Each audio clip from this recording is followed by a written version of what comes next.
Gerhard Duluoz nasceu em 1917, um menino pequeno e doente com um coração reumático e várias outras complicações que o mantiveram doente pela maior parte da vida, que acabou em julho de 1926.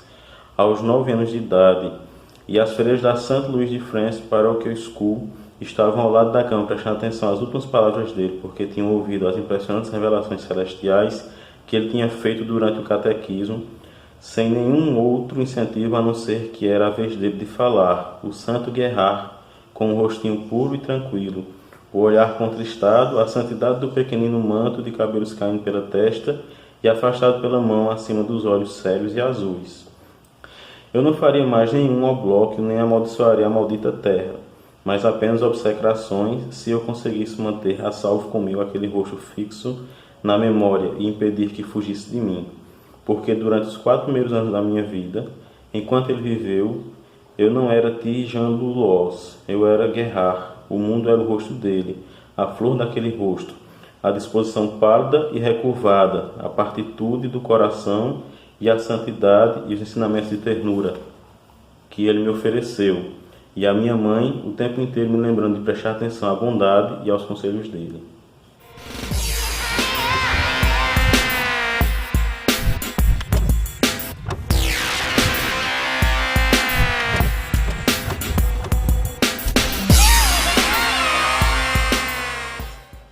Bem-vindos a mais um Quixotado, seu programa de literatura, com a apresentação de Amâncio Siqueira. Hoje apresentando mais uma vez o quadro A Pedidos, aquele quadro em que vocês pedem que eu fale sobre algum livro específico e eu atendo na medida do possível, é claro. E dessa vez eu vou atender o pedido do Júnior Paulo Bento, lá de Paranatama, Pernambuco. Eu conheço o Júnior pessoalmente e ele fez um comentário no vídeo sobre o elogio da loucura, de Erasmo de Roterdã, e no comentário ele disse o seguinte: a loucura como fato contemporâneo. Comenta o livro Visões de Gerhard, de Jack Kerouac.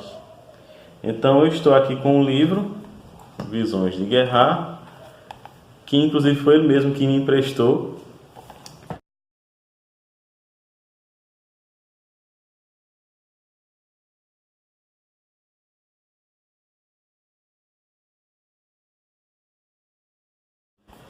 Então vamos comentá-lo. O Jack Kerouac nasceu em 1922 e faleceu em 1969 de cirrose hepática. Ele que gostava um pouco de álcool. Teve um fim parecido com o do Raul Seixas, e tem tudo a ver com o Raul Seixas também, essa questão de ser um maluco beleza, uma metamorfose ambulante e tudo mais. Jack Kerouac é de origem franco-canadense. Então ele foi alfabetizado em francês. Ele começou a aprender o inglês apenas aos 9 anos de idade, se eu não me engano. Então, quando a história que ele narra aqui, que é uma história baseada em fatos reais, aconteceu, ele ainda não falava o inglês. Esse livro aqui trata sobre a morte do irmão dele, o Gerhard, que morreu aos 9 anos de idade. E isso não é um spoiler, porque o grande mote do livro é justamente isso, né? A leitura que eu fiz para vocês é a primeira página desse livro, e ele já diz que o irmão faleceu e que as freiras do colégio estavam lá ao lado da cama dele, do leito de morte dele, para anotar aquilo que ele pudesse falar, porque acreditavam que ele era um tipo de santo. E ele vai descrever por que eles acreditavam isso ao longo da narrativa. Esse livro vai narrar também um pouco da vida da família do Jack Kerouac, da irmã mais velha dele também, do pai e da mãe, e de alguns vizinhos e colegas de trabalho do pai dele, assim como narrar sobre a escola em que eles estudavam, que era uma escola de freiras. Mas tudo isso muito diluído, nada muito aprofundado.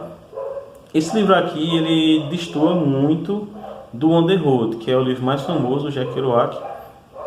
Inclusive é aquele livro que o tornou muito famoso, reconhecido mundialmente. E ele também é conhecido como o pai dos beats, ou o pai da geração beat, porque ele cunhou o termo beat. Na verdade ele não cunhou exatamente. Esse termo beat era uma corruptela de beaten down, ou cansado, que era usada por um traficante que ele conhecia, o Herbert Kander. E o Jack Kerouac gostou desse termo, mas também adicionou outros sentidos e transformou numa gíria muito popular. Por exemplo, se você estava on the beat, você estava no ritmo, coisas do tipo. Mas esse significado de cansaço realmente talvez seja o que mais pegou no termo, porque de fato isso foi em 1948. Os Estados Unidos estavam vivendo em plena caça às bruxas, né, através do macartismo, e existia uma percepção muito grande a quem ousasse pensar diferente. E de repente o Jack Kerouac ele surge com esse movimento anti-academicista, e como todo movimento anti-academicista, ele começou na Universidade de Colômbia, na academia, né? E ele surge junto com alguns outros escritores e poetas e são engajados naquilo que depois seria chamado de contracultura. E a contracultura também vai pegar a filosofia do existencialismo, o movimento hippie, que vem de uma inspiração nessa geração aqui, principalmente do On the Road, a forma como ele descreve as suas viagens pelos Estados Unidos. E o Jack Kerouac, no fim de sua vida, que é uma vida bem curta, ele vai se recusar a aceitar essa faixa de pai da geração beat, assim como ele também vai, depois de algumas inspirações budistas e tudo mais, ele vai migrar para a direita no espectro político, inclusive apoiando a guerra do Vietnã. E uma curiosidade sobre o termo beat é que disse que o próprio John Lennon pegou esse termo para criar o nome da banda dele, os Beatles. Você vê o quanto a influência do Jack Kerouac foi extensa e global. E o On the Road está sempre nas listas dos livros mais importantes do século passado. É um livro realmente muito interessante. Mas esse aqui, de fato, eu não gostei. Tenho que deixar a minha opinião de forma sincera. Eu achei um livro muito chato, arrastado. Ele demora muitas páginas para engrenar. Até as 30 primeiras páginas eu fiquei pensando, isso aqui não vai acabar nunca. Aí depois das 30 primeiras ele começa a ficar um pouco melhor, mas quando chega na centésima fica chato de novo. Eu achei bem arrastado, bem maçante. Eu acho que talvez o Jack Kerouac tivesse até pensado várias vezes se publicaria ou não, porque ele escreveu esse livro ainda em meados da década de 50 e só publicou já na década de 60, talvez por uma pressão dos seus editores que queriam que ele publicasse alguma coisa. Não sei se era bem da vontade dele publicar do jeito que estava, talvez ele quisesse trabalhar um pouco mais para torná-lo mais interessante. Mas basicamente é isso, é a ideia de um menino de 4 anos de idade, que seria o próprio Jack Kerouac, que tinha um irmão mais velho de 9 anos, que era um irmão doentinho, né? Tinha, como ele mesmo descreve, um coração reumático, e que todos sabiam que ele ia morrer em algum momento, mais cedo ou mais tarde. Todos nós estamos fadados, é claro, à morte, mas não de forma tão abrupta, tão rápida. Pelo menos é o que se espera, que as crianças se tornem ao menos adultos. E com esse menino isso nunca iria acontecer. E o Gerhard é um tipo de São Francisco de Assis, daquela comunidade, ele que fica esperando que os passarinhos venham até ele, que pousem nas suas mãos, fica cuidando do gatinho da família e evitando que o gatinho mate ratos, eventualmente, porque ele acredita que todas as criaturas são santas e, portanto, sagradas e não devem ser machucadas. Ele se arrepende muito por ter empurrado um coleguinha e, inclusive, vai narrar aqui a confissão que ele fez ao padre em relação a isso e o quanto ele se sentia culpado por ter empurrado o coleguinha. Então, é um livro que ele suscita reflexões sobre essa questão da transitoriedade da vida, né? O quanto a vida é breve, o quanto ela é frágil. Ele também trata muito da questão da ética, né?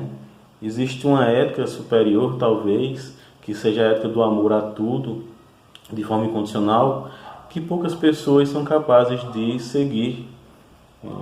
O curso da sociedade não permitiria também abraçar essa ética de forma tão absoluta.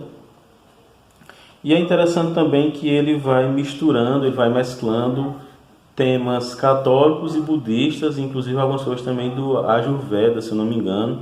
Eu não sou conhecedor dessas filosofias orientais, dessas religiões, mas eu percebi aqui alguns termos que eu acredito não sejam exatamente do budismo, mas dos Vedas ou de outras filosofias semelhantes. Eu pessoalmente não indicaria ler o Jack Kerouac através desse livro aqui, e sim através do On the Road ou de outros livros dele que também são mais conhecidos, como Os Visões de Code, Os Vagabundos Iluminados, Big Sur e tantos outros, ou até mesmo alguns livros de poesia dele.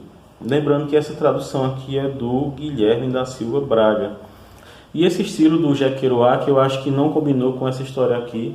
O estilo dele é o estilo de escrita espontânea, né? Ele vai escrevendo, sem pontuar, sem dividir em parágrafos e tudo mais, e depois deixar a cargo dos revisores e editores fazer essas divisórias, mas eu acho que é um estilo que meio que atrapalhou também. Talvez seja um estilo interessante para justamente livros de viagens ou de aventuras, em que a narrativa é muito fluida.